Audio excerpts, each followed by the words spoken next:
coerced. And the nurse who spoke to me, I said, "Can I get you to tell your story?" "I'd love to," she said, "but I can't. Because I'm under threat." This is Australia. This is what we've become. We can protect them. We can. So I might put her in touch with you.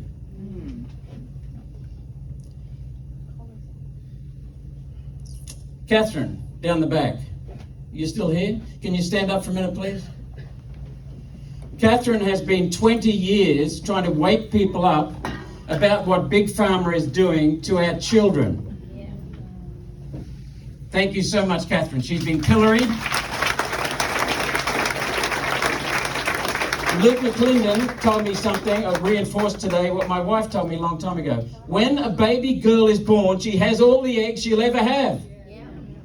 We're jamming this spike protein into them. That is not good. That again is inhuman. But it doesn't end there. Last week in the Senate, they passed a bill to increase unreliables. That's my word for renewables. Intermittence. Disgraceful. There's not a single stitch of evidence anywhere in that parliament for what they've done. I'll get back to that in a minute. But these are the things I fought for 14 years to expose that. And I'm still going. And I will continue going because it's really important. And I'll show you why in a few minutes. But what I'm getting to now is we all care and we now all know thanks to these people. Isn't that correct? We all know. So when it comes to the people perpetrating these inhuman acts, what are the words that stand out? Treason. That's a bloody good word. What else? Criminal. What else? Arseholes, yes. He's right. Australians call it like it is. What are they trying to do? Kill us? Control. Control, and they're using deceit. Make money. They are using deceit, and their objectives are control, and as Paul said, money. Luke told us that public health is about economics. It's more than about economics. It's a bullshit exercise, and it's about control. And that's what this is all about, money and control. Wealth transfer. Ivermectin is a proven, safe, effective, accessible treatment around the world. For 3.7 billion doses, it's cured many things. The countries that have used it have had no COVID problems. And yet, if we use it here, we get stripped. I got a letter from the TGA accusing me of advertising ivermectin and threatening me with breaking the law. So I wrote back to them, because that's a bullying tactic. I wrote back to them and said, ivermectin, how dare you say that? I'm not practicing advertising. I am helping communicate with my constituents. How dare you interfere with the communications of a Commonwealth duly elected public servant, a representative in me? And I said to in the last paragraph, very short letter, the government has blood on its hands. Yes. I got a reply from the TGA. Thank you for your letter. That's it. Because that's what this is about. It's about coercion, about bullying. Yes. Last week in the Senate, in the debate on climate change, where the government and the Greens got together and ramped up, and the previous Liberal National government has done it before. They've done the same thing. They ramped up the percentage of renewables or unreliables. So I asked Senator McAllister, who was the minister in charge of pushing it through the Senate for the government, where's your evidence? She gave me she tabled a document after about half an hour. She tabled a document of a speech she gave in 2016 that she said contained the titles of 20 papers. The papers are titled like this: The Effect of Climate Change. I wanted the cause and effect, right? What caused it? She said one of the titles was The Effect of Climate Change on a Tropical Mountain. She's talking about the effect of the climate change on something else. She's not talking about what caused the climate change. And almost every single paper she gave me assumes climate change and then talks about the effect. These people have no idea of cause and effect. That's what's going on in this country. Then we've got the same. Camilla, what a fabulous speech. Yeah. What a fabulous speech. And you told me a couple of months ago you couldn't talk. Bullshit. You stitched it together really well. Peter Parry said that funding depends on agreeing with the government's narrative. That's exactly what's happening in climate. Yeah. It's about deceit. It's about threatening, just like the TGA tried to threaten. It's about Pfizer. Pfizer, I raised in Senate estimates with the TGA. What about the $2.4 billion fine that was put on Pfizer? What about the $700 million on Merck? What about the $800 million on Pfizer? You know what their answer was? This is from the 3 top people in our country. They looked at me and said, but that was for marketing. I said, it's fundamental. They're misrepresenting their product. That's completely about integrity. Yeah. And you trust these bastards with their products? By the way, this is the only product where the failure of the product has been blamed on those who don't use it. So it's all about wealth transfer. But the core issue, look beyond. Look beyond the wealth transfer, because who enabled the wealth transfer? Who enabled the wealth transfer? The governments. Which governments? All governments, state, federal, and territory. They all enabled this. Yep. So what the core issue in this country is governance. Shitty governance. Deceitful governance. Dishonest governance.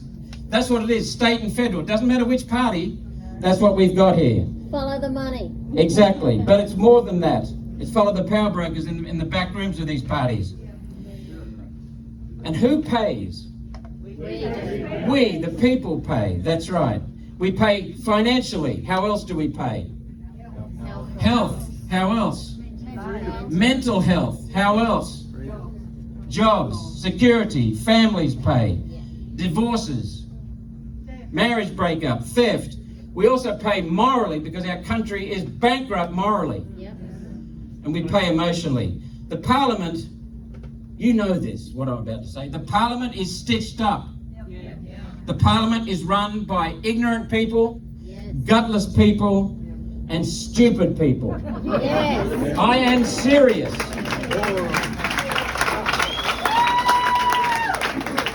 And the power brokers behind the back rooms, they are the ones who control the sheep in Parliament. Make no mistake. But who controls the members of Parliament? World Economic. Well, that's true, it does. But who's responsible? Sorry, it only controls a few. The majority are ignorant and sheep. Who controls who goes to Parliament? We do. Thank you. We do. We the voters. So we actually can. So we've got a lot of, Robert Brennan mentioned fear, confusion, which is essential for control. It's hidden. It's a very hidden form of control. I can put a gun to your head and everyone in this room knows that I'm controlling you. But listen to some of these other ways that they control us, because they're unseen. And people, if you've got someone who knows they're being controlled, they know they're not free. But if they don't know they're being controlled, they don't know they're not free. We don't know we're not free. That is the scary part. So think bigger and broader, because the people who are trying to control us are not just the World Economic Forum, not just the United Nations. They've been at it since 1944 and earlier. Think of some of these examples. They've stolen property. There's a lady I know very, very well up in Caboolture. Her father-in-law sold a number of acres to developers. Property rights are fundamental to responsibility, fundamental to a free society, fundamental to initiative and human progress.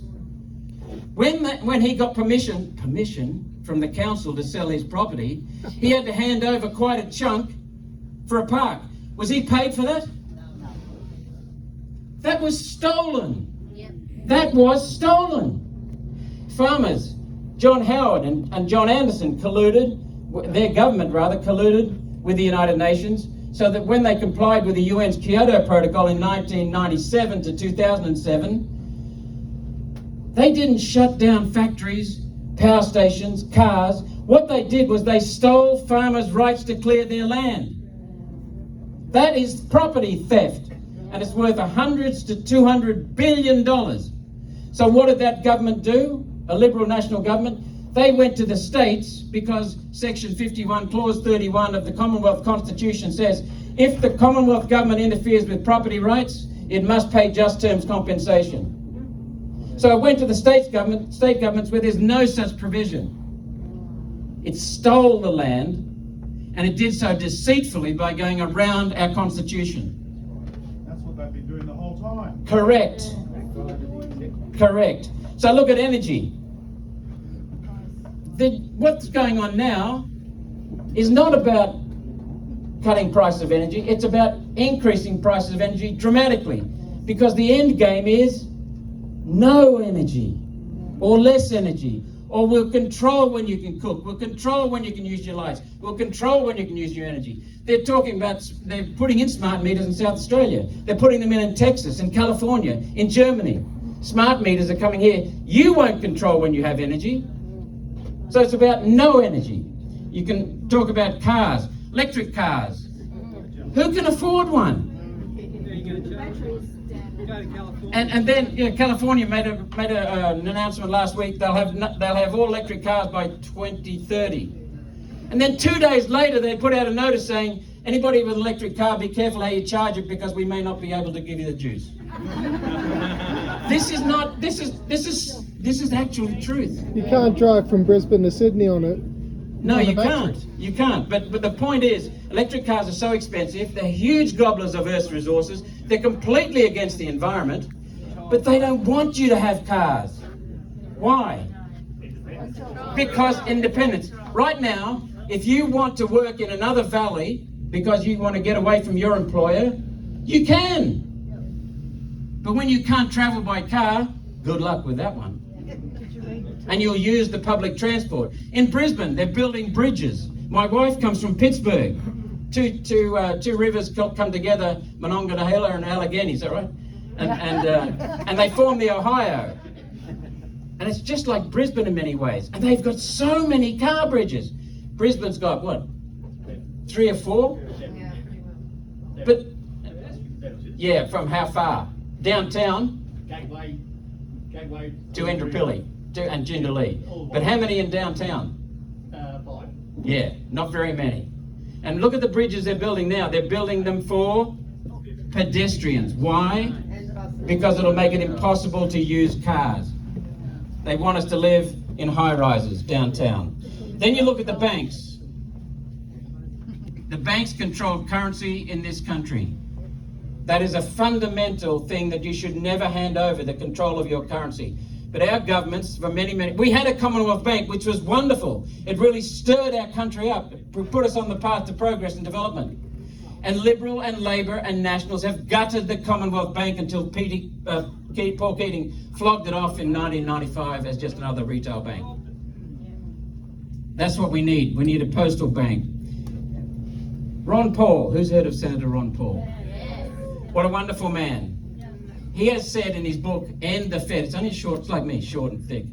But he said, every major recession since 1913 has been created directly by the Federal Reserve Bank. Privately owned Federal Reserve Bank. No reserves, and it's private. He also said, every major war is traced back to the since 1913 is traced back to the Federal Reserve Bank. But don't stop there. Look at our education system. It's not education, it's indoctrination. It's unseen control. They're controlling kids right now, controlling children. They have been for about 20 years in particular. They're feeding them bullshit. Look at our, Carmelo mentioned language is a powerful tool. Food. They want us to eat bugs. Literally, our Commonwealth government, the Liberal Nationals under the previous government, gave $64 million to the UN for its food summit to come up with alternatives for beef. I thought we were supposed to support our beef and lamb industries. Instead, we're gutting them, and I can talk about that, but I'm not going to now. But they wanting us to eat bugs so that they control what we're eating. They want to control our medicines. They want to control our digital identity. They have introduced the bill into the public discussion. and Labor supported it. They want an electronic currency. They want to get rid of your cash because then there's no alternative. You will do whatever you're told to do to get your digital currency. That's exactly what they're doing. Look at the COVID abuse, the deceit, the fraud, the inhuman behaviours. The globalist predators with COVID are just putting in place some of the practices that they want to put in place for digital identity and digital currency. This is just a warm-up. And then we look at the mouthpiece media, owned by the same people that push the drugs, the COVID injections, owned by the same globalist predators that Robert Brennan discussed right up front, except he used another word, globalist oligarchs. They are predators. They're trying to steal and control. Everyone in this room knows. How many people knew this before they walked in here tonight? I wish you had a photo of this. Almost everyone. Right. So who's responsible? We are. We are. That's right. We've got to change how we vote and the media we buy. And the Constitution, there's only one group of people that can change our Constitution. Us, the voters. We are a constitutional monarchy. So don't listen to this bullshit about we've got to get rid of the Queen. The Queen is not a ruler. Sorry, she's dead. But The monarchy. my excuse, pardon me. The My monarchy. excuse. The monarchy is not ruling us. The monarchy, we have a constitutional monarchy. The Constitution governs us. Yes. And the constitutional monarchy is a wonderful initiative. He now cannot control us unless our politicians allow him to, and that's not on. So our constitutional monarchy, it must be preserved. It's the best form of governance there is. What they will come at us is they want a republic in true sense. We already are a republic because the people's document controls us. We already are effectively a republic. So what they want is a politician's constitution instead of the people's constitution. I think we are one of very few countries in the world where the people voted on the constitution that governs them. Isn't that wonderful? Yeah. Now all we've got to do is get the bastards in Canberra to obey it. That's right.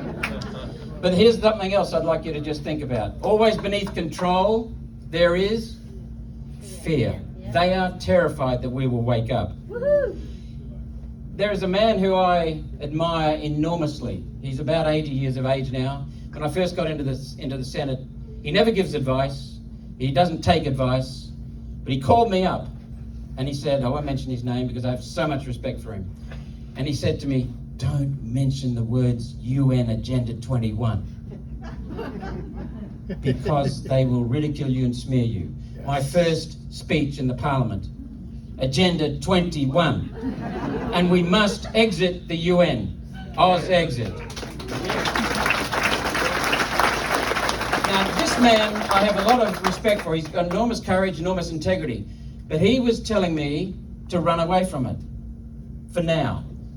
Rubbish. You get straight into it because if they laugh at you, you just say, fine, fair enough. But you keep going. Because the moment you show you're afraid of what you're saying, might be taken badly, you've lost. It was like the Martin Luther King speech. Tomorrow I'll be on tntradio.live. Robert Brennan is a co-host on that at times. tntradio.live. www.tntradio.live. That's it. Yeah. You can go to it. You can get an app. It's a global reach. It's formed in Southport. It's funded by Australians. It's run by Australians. Have compeers, hosts, interviewing people in Belfast, Tel Aviv, Mexico, London, New York, Los Angeles, Gold Coast, Newcastle, Sydney, Melbourne, Brisbane. These are proper journalists. These are also people like me and Robert who are temporary journalists. But these people are telling the truth and they're interviewing really interesting guests. So if you go there, it's 24 hours a day, global reach. The app is available. You will find the truth being told. They can talk about ivermectin. We can talk about COVID. We can talk about climate change. We can talk about the UN. We can talk about Ukraine. We can talk about anything we damn well want to. Because everyone here in this room can talk about everything you damn well want to. And you deserve that. So listen to TNT. And tomorrow, Cara mentioned Philip Altman. I've got him on for 2 hours from 3 o'clock till 5 o'clock. Stay tuned. He is going to lift the roof off the joint. He is a wonderful man. A couple of things to think about before I finish.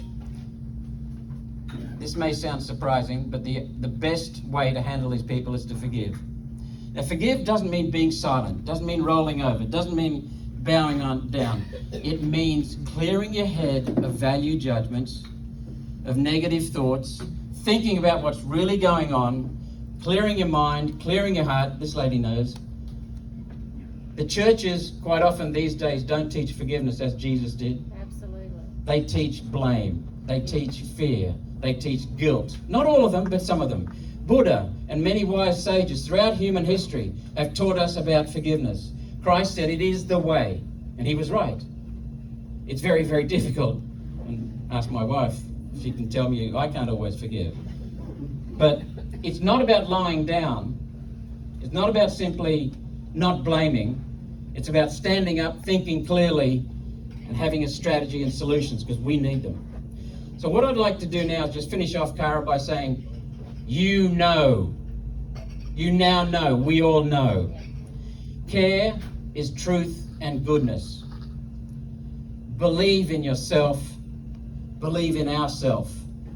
This is only a small group, but the more people we talk to, the more people become educated and care. That's what we've got. Believe in yourself.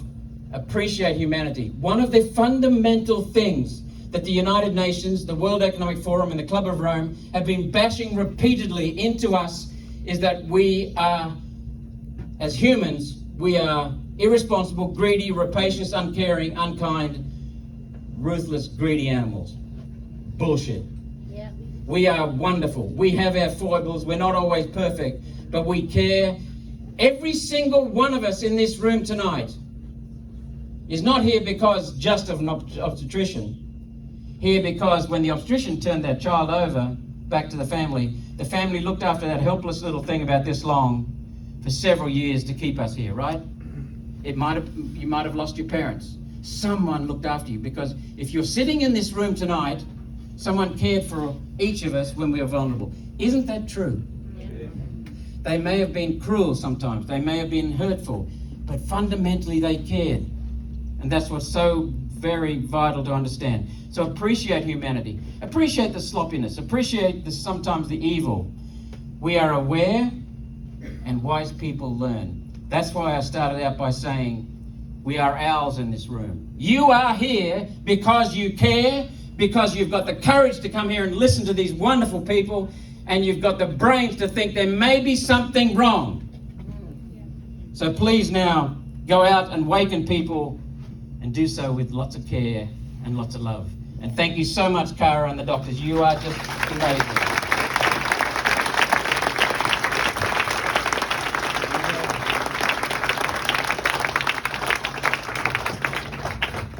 Fantastic, thank you. Thanks, Malcolm. I just want to go over just a couple of little things.